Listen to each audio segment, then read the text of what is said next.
Hey guys, क्या हाल चाल आप सबके। माय नेम इज जीव सिंह, एक बार फिर से आपके सामने हाजिर हूं और आज हम करने वाले हैं फंडामेंटल ड्यूटीज़ के ऊपर पूरे का पूरा सेशन। एकदम क्लैरिटी हो जाएगी और ये सेशन बहुत ज़्यादा लंबा नहीं रहेगा क्योंकि फंडामेंटल ड्यूटीज़ कोई बहुत लंबा टॉपिक नहीं है, एकदम छोटा टॉपिक है और इसमें समझने वाला भी कुछ ज़्यादा चीज़ें है नहीं है। आइए इसको डिस्कस कर लेते हैं पूरे के पूरे को फटाफट से। फंडामेंटल ड्यूटी को एफडी भी बोल देते हैं, कहीं एफडी लिखा जाए पॉलिटी के अंदर तो उसको फिक्स डिपॉजिट मत समझ लेना, फंडामेंटल ड्यूटी होता है।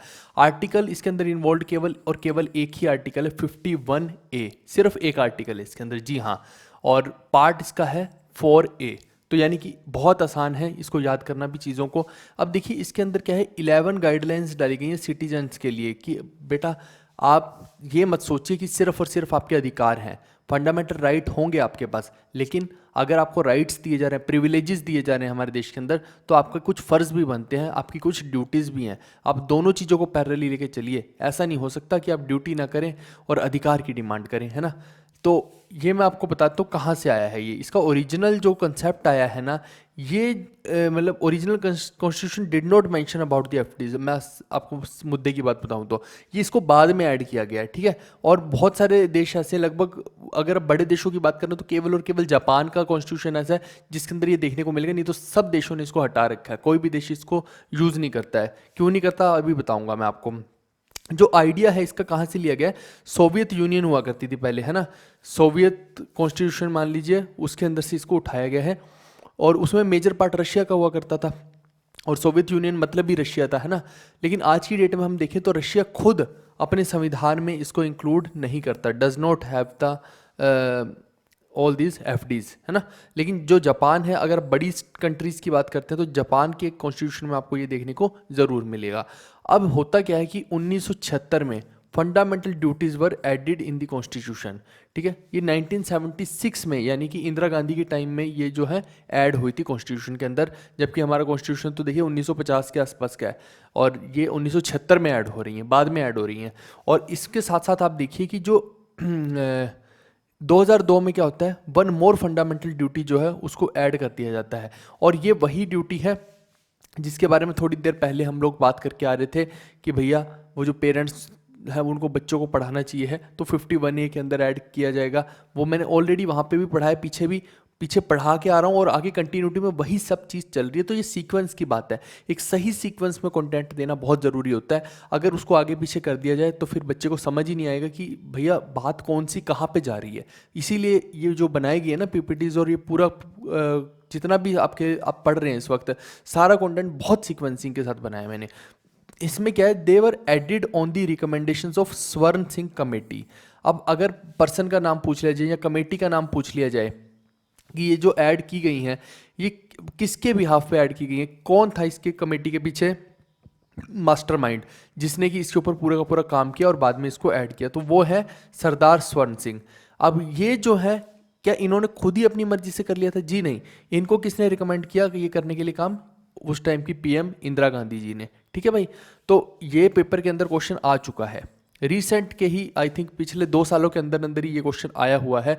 और 2 साल भी नहीं, ये पिछले साल के अंदर ही आ रखा है मेरे हिसाब से, तो 2 साल भी छोड़ो, ये पिछले साल ही आ रखा है। और मैंने बच्चों को ये भी बताया था कि भाई ये देखो, ये हमारी पॉलिटी पड़ी है, एक एक सवाल यहाँ से निकल के आ रहा है पेपर के अंदर। और मैंने ये क्लियर कट दिखाया कि मैंने कहा ये देखो, ऐसा सवाल जो हमने ऑलरेडी कवर कर रखा है वो पेपर के अंदर पूछे जा रहे हैं।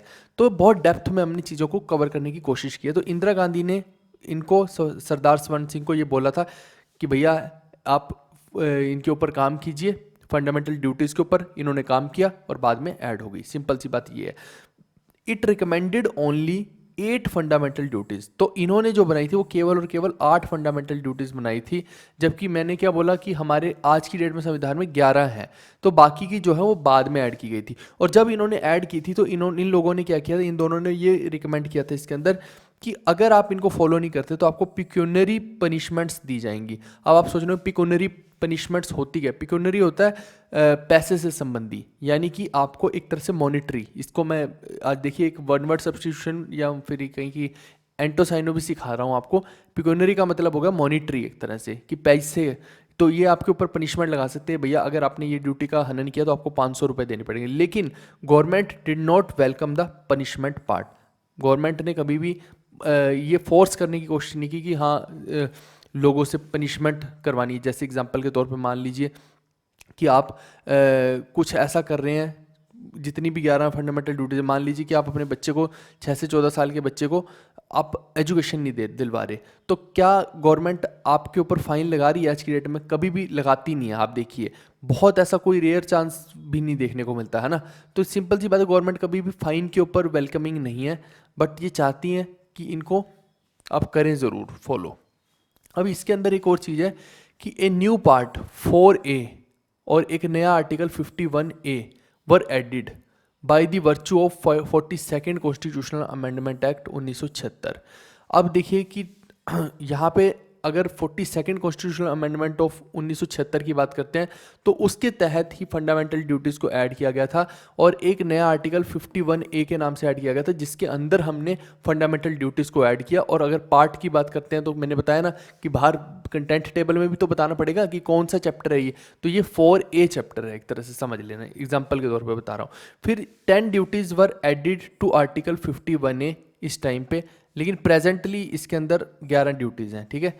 जो स्वर्ण सिंह कमेटी थी उसने 8 बोला, बाद में इसके अंदर 10 ऐड की गई थी, और साथ में मैं क्या बता रहा हूँ, अब 11 हो गई हैं। अब होता क्या, 11th fundamental duty was added by 86th constitutional amendment act 2002। ये मैं अभी लास्ट लेक्चर में आपको समझा के आया था DPSP के अंदर ही, कि 86th कॉन्स्टिट्यूशनल अमेंडमेंट एक्ट आया, जिसने क्या कहा कि 6 से 14 साल के बच्चे को, उसमें और भी चीज़ें थी बट मैं मुद्दे की बात बता रहा हूँ, 6 से 14 साल के बच्चे को आपको एलिमेंट्री एजुकेशन देनी है, और साथ में बच्चे को एजुकेशन तो देनी ही देनी है, लेकिन एक चाइल्ड केयर डेवलपमेंट भी उसकी करनी है। तो ये दोनों चीज़ें पेरेंट्स की फंडामेंटल ड्यूटी है कि उनको ये निभानी ही निभानी है। ऐसा नहीं कि वो अपने बच्चे को बिल्कुल भी ध्यान ही नहीं दे रहे और उसकी एजुकेशन के ऊपर बिल्कुल ध्यान नहीं दे रहे, और साथ में ही एजुकेशन को फंडामेंटल राइट भी इसके तहत बनाया गया था 86 कॉन्स्टिट्यूशनल अमेंडमेंट के तहत। अब आइए देख लेते हैं कि टोटल हमारी 11 ड्यूटीज़ है कौन सी। एक और मैं बात बता दूं, क्या ये जस्टिशिएबल है सारी की सारी ड्यूटीज़? जस्टिशिएबल का क्या मतलब होता है? क्या आप कोर्ट में जा सकती है गवर्नमेंट की, भैया इस सिटीजन ने इस ड्यूटी का पालन नहीं किया तो चलो इसको कोर्ट में घसीटते हैं? जी नहीं, ऐसा नहीं है। आप लिख लीजिए इनको कहीं पे मार्क करके, नॉन जस्टिशिएबल। ये जो है ये नॉन जस्टिशिएबल है, यानी कि आपके ऊपर कोई भी कोर्ट केस नहीं होता अगर आप इनको फॉलो नहीं करते हैं। तो आइए अब देख लेते हैं इन ड्यूटीज़ के बारे में। 11 ड्यूटी है कौन कौन सी हैं। आप देखिए, abide by the constitution and respect national flag and national anthem, यानी कि आप कॉन्स्टिट्यूशन से अबाइड रहेंगे, जो कॉन्स्टिट्यूशन में लिखा है आप वैसे ही बिहेव करेंगे, इस देश में रहना है तो। दूसरा, आप नेशनल फ्लैग और नेशनल एंथम की रिस्पेक्ट करेंगे, पहली बात। सेकेंड पॉइंट है, follow ideals of the freedom struggle. जो जिन लोगों ने अपनी जानें दे दी आपके लिए, जो आज आइडियल्स हैं, जितने भी आप रेवोल्यूशनरीज हैं, चाहे सुभाष चंद्र बोस हो, भगत सिंह हो, गांधी जी हो, नेहरू जी, मतलब उन सब का सम्मान करेंगे आप, उनके आइडियल्स को फॉलो करेंगे, ठीक है। और नेक्स्ट है, protect sovereignty and integrity of the India. तो ये तो ऑब्वियस सी बात है कि भारत की अखंडता और सॉवरेंटी का आप, यानी कि सुप्रीमेसी का, सुप्रीम पावर का प्रोटेक्शन हमेशा करने की कोशिश करेंगे। ये नहीं कि हम अपने देश को डिसइंटीग्रेट करने की कोशिश कर रहे हैं कि हमें अलग स्टेट दे दो, ये दे दो, वो दे दो। सिंपल सी बात ये है। फिर next, defend the country and render national services when called upon. कभी हमारे देश में कोई ऐसी सिचुएशन आ जाए कि जब बोला जाए कि भैया अब तो जान पे बनाई है, तो हर घर से कम 1 या 2 व्यक्ति आएँ जो हट्टे कट्टे हैं, आज देश को ज़रूरत है आपकी। तो अब ऐसा नहीं कि आप अपने घर में पसरे हुए हैं, आप आएँ। जैसे कोविड का टाइम, एग्जांपल के तौर पे एक बताता हूँ, तो उस टाइम पे भारत सरकार ने ये गुहार लगाई थी कि जितने भी डॉक्टर्स हैं, जितनी भी नर्सिस हैं, वो आगे आएँ, वही हमारे रियल वॉरियर हैं। तो अगर चाहते वो लोग तो वो भी बैक एंड पे घर पे अपने काम कर सकते थे बैठ के। उनको क्या ज़रूरत थी आके कोविड के अंदर लोगों को इलाज करने की, और ख़ुद को भी उनको कोविड हो सकता था। तो बट वो आए ना, नेशनल हीरो बने ना, तो देश को जब ज़रूरत थी तो वो आए, है ना, वही वाली चीज़ें, नेशनल सर्विस के लिए आए वो। फिर next, spirit of common brotherhood, यानी कि आप भारत के अंदर एक भाईचारे वाली, भाई मैंने बताया था ना, सलमान खान को बोलोगे भाई, है ना, तो वो मुड़ के देखेगा तो बोलना ये लो चारा, तो वही वाली चीज़ है भाईचारा। Yes, this is called biggest PJ. तो ये है कि आप भाईचारे की भावना को निभाएंगे, इस देश में रहेंगे। तो नेक्स्ट है प्रिजर्व कंपोजिट कल्चर। इसका मतलब मैं थोड़ा समझा देता हूँ आपको कि होता क्या है कि जैसे एक देश है, तो देश में मान लीजिए कि यहाँ पे हिंदू कल्चर भी है, यहाँ पे क्रिश्चियंस भी हैं, यहाँ पे मुस्लिम्स भी हैं, बहुत सारे और भी धर्म है, पारसी भी हैं, सिख भी हैं। तो यहाँ पे क्या होगा कि मान लीजिए कि अब हिंदूज़ हैं, हिंदूज़ का धर्म में क्या है, टेम्पल्स हैं। वहीं पे इनके धर्म में मान लीजिए कि मुस्लिम्स में जैसे है मस्जिद। अब ये हो सकता है ना कि ये हिंदूज जाके इनकी मस्जिद तोड़ दें और ये मुस्लिम्स आके यहाँ पे मंदिर तोड़ दें, या फिर ये हो सकता है कि यहाँ का पुजारी इनके मौलवियों को मार दे और वो मौलवी आके इनके पुजारियों को मार दें। तो ये क्या हो गया, ये आप क्या कर रहे हो, एक तरह से दोनों कल्चर्स का हनन कर रहे हो। आप इस कल्चर को भी खराब कर रहे हो, उसको भी कर रहे हो। एग्जाम्पल के तौर पे बता रहा हूँ मैं, है ना, इसको सीरियसली मत ले जाना कुछ भी। तो इसमें क्या हुआ, दोनों कल्चर खराब हो रहे हैं। जबकि हमारा देश क्या बोलता है कि भैया जितने भी कल्चर है ना, हम सबको प्रमोट करते हैं, हम किसी के अगेंस्ट नहीं है। आप अपने कल्चर को डेवलप कीजिए, इस देश के अंदर कोई समस्या नहीं है, बस आप दूसरे का नुकसान मत कीजिए। कंपोजिट का मतलब होता है a mixture of different cultures. Composite मतलब खुद ही अपने आप में है कि ए वैरायटी ऑफ कल्चर्स। तो यानी कि उसको हम प्रिजर्व करेंगे, किसी के दूसरे के कल्चर में टांग नहीं फंसाएंगे। अपने कल्चर को हम प्रमोट कर सकते हैं, दूसरे को रोक नहीं सकते, वो भी करेगा, है ना। नेक्स्ट है प्रिजर्व नेचुरल एनवायरनमेंट, यानी कि आप फॉरेस्ट हैं जैसे, है ना, या नेचुरल जैसे मान लीजिए कि नदियां हैं, झरने हैं, तो हम ये नहीं कि उनको नुकसान पहुंचाने की कोशिश कर रहे हैं, हम हमेशा उन अपने नेचुरल एनवायरनमेंट को, नेचुरल हैबिटेट को बचाने की कोशिश करेंगे, सस्टेनेबल चलेंगे। और जो वन्य जीव भी हैं उनके प्रति भी हम दयालु रहेंगे। ये नहीं कि कोई भी आपको दिख गया, है ना, वन्य जीव, और उसको मारा काटा और पका के खा लिया, ऐसे वाला हाल नहीं है। उनके प्रति हमें एक वो होना चाहिए, दया भावना होनी चाहिए, ठीक है। नेक्स्ट है डेवलप साइंटिफिक टेम्पर। आप जो है अपने देश के अंदर जब रहेंगे तो एक विजिलेंट पर्सन के तौर पे रहेंगे, और हमेशा आपके दिमाग में एक क्वेश्चन मार्क होना चाहिए कि ऐसा क्यों, है ना। तो यानी कि एक साइंटिफिक अप्रोच के साथ आप चलेंगे इस देश में।